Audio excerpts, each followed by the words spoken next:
Ika-24 na kabanata. Muling nabuhay si Jesus. Madaling araw ng linggo, pumunta ang mga babae sa libingan dala ang mga pabangong inihanda nila. Nang dumating sila sa libingan, nakita nilang naalis na ang batong nakatakip sa pintuan ng libingan.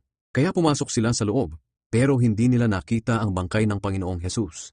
Habang naguguluhan sila sa pangyayari, bigla silang nakakita ng dalawang lalaking nakakasilaw ang damit at nakatayo sa tabi nila.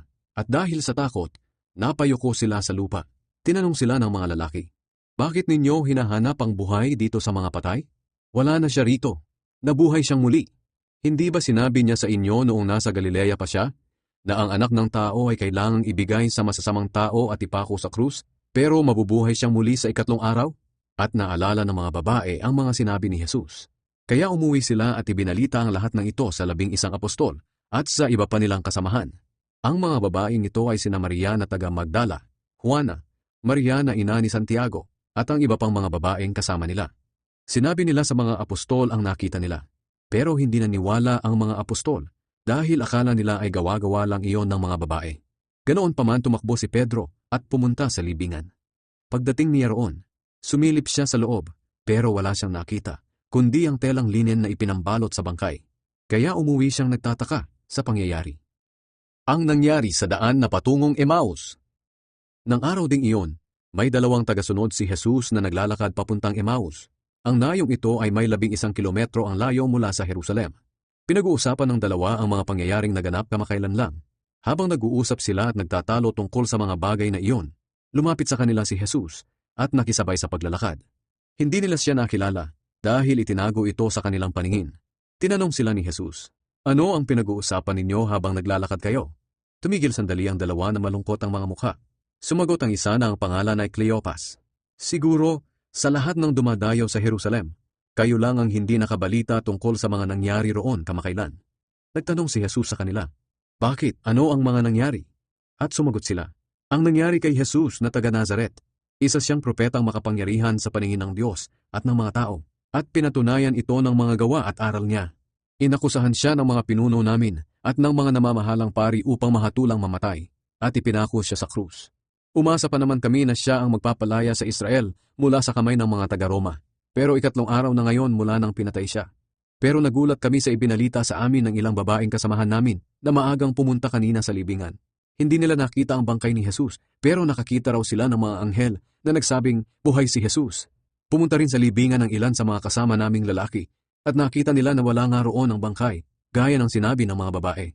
Sinabi sa kanila ni Jesus, 'Mga mangmang kayo, ang hirap ninyong papaniwalain sa lahat ng sinabi ng mga propeta sa kasulatan. Hindi ba't ang Kristo ay kailangang magtiis ng lahat ng ito bago siya parangalan ng Diyos?" At ipinaliwanag sa kanila ni Jesus ang lahat ng nakasulat sa kasulatan tungkol sa kanya, mula sa mga isinulat ni Moises hanggang sa mga isinulat ng mga propeta.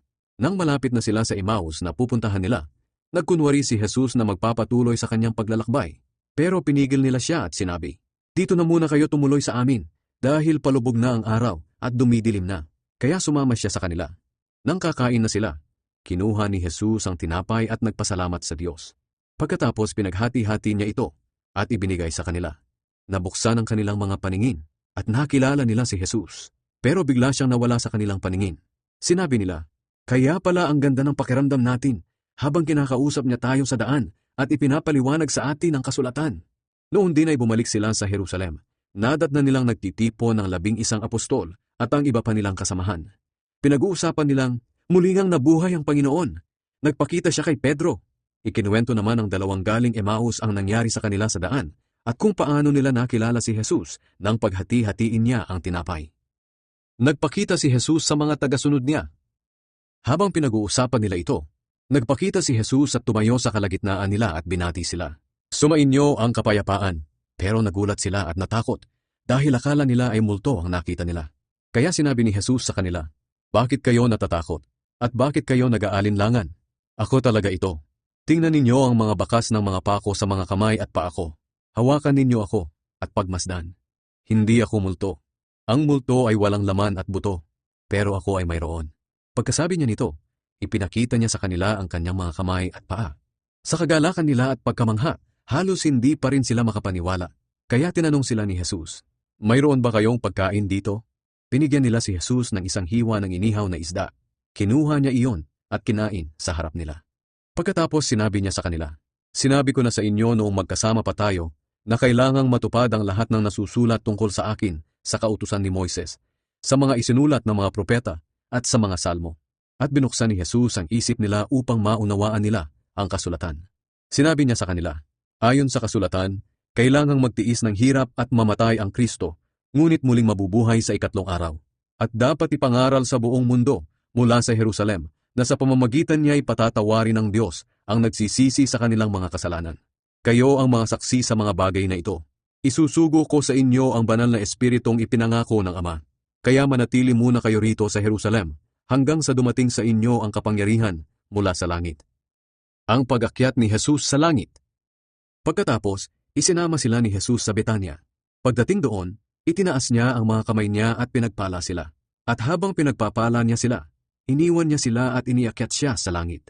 Siya ay sinamba nila at bumalik sila sa Jerusalem na punong-puno ng kagalakan.